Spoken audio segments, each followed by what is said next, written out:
Rain lashed against the grimy window panes of Jack Finch's third-floor office, casting watery shadows across a landscape of case files and empty coffee cups. The air hung thick with the scent of damp wool and stale tobacco. Jack himself, a man whose trench coat seemed permanently fused to his shoulders, slid a glossy photograph across the scarred desktop. It showed an Afghan Hound, pristine and regal, named Sultan according to the engraved leather color visible in the shot. His client, a flustered socialite, was convinced of dognapping. Easy money, she'd said. Jack's weary eyes, the color of tarnished pennies, scanned the photo again. Easy money usually meant complications were lurking just out of frame. Pulling his trench coat collar up against the insistent drizzle, Jack stepped onto the slick sidewalk. The city breathed wet exhaust and the distant wail of sirens. His destination, positively perfect groomers, Sultan's last known location. Rainwater streamed from the shop's awning like a beaded curtain as Becky, the young groomer, twisted her apron in anxious hands. Her words stumbled out. Sultan was in the drying cage. She turned for 1 second to answer the phone, and he was simply gone. The door, she insisted, had been locked tight. Jack listened, his gaze already drifting past her, scanning the narrow alley beside the shop. Puddles reflected the bruised sky, and the stench of wet garbage rose from overflowing bins. His eyes, trained to notice the discordant note, caught it. A high window, slightly ajar, its grimy panes smudged. Below it, resting on the lid of a dented dumpster, was a faint, muddy boot print. Not exactly a fortress. As he moved closer, something glinted in the filthy gutter water near the dumpster's base. Kneeling, water soaking through the knee of his trousers, he plucked it out with gloved fingers. A tiny, jagged shard of shredded paper. One word stood out against the pulp. Voyager. Voyager Industries. The sleek tech monolith down the block. Their trash shouldn't be in a dog groomer's alley. Jack pocketed the fragment, a prickle of unease replacing the routine feel of the case. The rain eased to a persistent mist as Jack approached Voyager Industries' loading dock. The building loomed, a fortress of glass and steel humming with unseen power. Workers in coveralls moved crates with board efficiency under harsh fluorescent lights. Jack blended into the shadow of a parked delivery truck watching. Why was Voyager trash in that alley? His answer came when a burly security guard, looking bored, stepped away from a side door for a cigarette, carelessly leaving it propped open with a wedge of wood. Opportunity. Slipping through the gap, Jack found himself in a sterile, echoing service corridor. The air smelled of ozone and floor polish. Industrial pipes snaked overhead, and the muffled thrum of machinery vibrated through the soles of his worn shoes. He moved silently,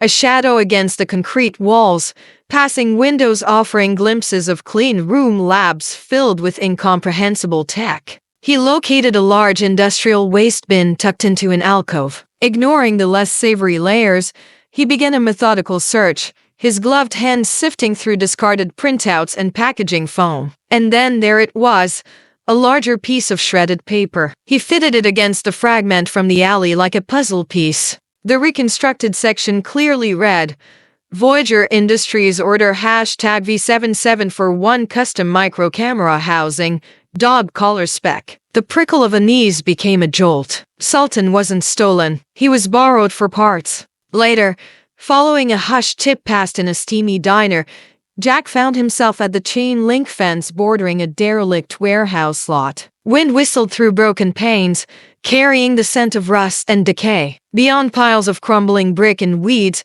a beat-up van was half hidden.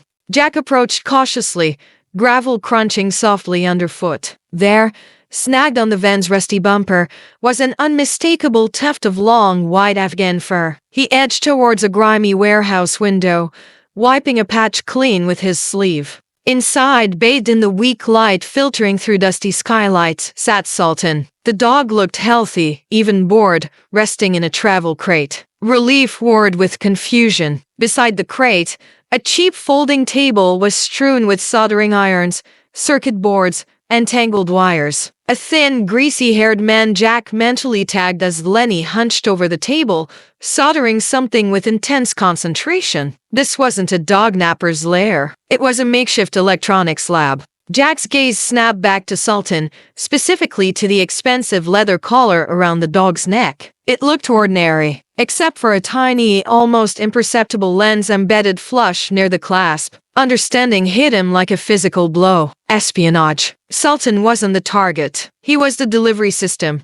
A furry Trojan horse equipped with a hidden camera. Lenny was likely the technician, not the mastermind. Silently, Jack pulled a compact electronic device from his inner coat pocket, a frequency detector. He pointed it towards the window, towards the collar. A small red LED on the device flickered to life, emitting a soft, persistent buzz. Confirmed. Active transmission. He stood frozen for a second, the implications crashing down. Who at Voyager was the target? Who hired Lenny? Who had the access and the cold calculation to plant a spy camera on a show dog? The buzzing detector felt suddenly heavy in his hand. Clang! The sharp, metallic sound echoed from inside the warehouse. A tool dropped, perhaps. Lenny's head jerked up from his work. His eyes, wide and startled, scanned the dim interior, and then locked directly onto the window, onto Jack's face clearly visible in the cleared pane. Instinct took over. Jack threw himself sideways and down, his back slamming hard against the cold, rough brick wall beside the window. He pressed himself flat, breath catching in his throat, heart hammering against his ribs. The detector, clutched tight in his fist, continued its soft, ominous buzz in the sudden, charged silence. Inside, he knew Lenny was moving, probably towards the door, probably armed. The question of who commissioned the camera was now secondary. The immediate question was far more primal.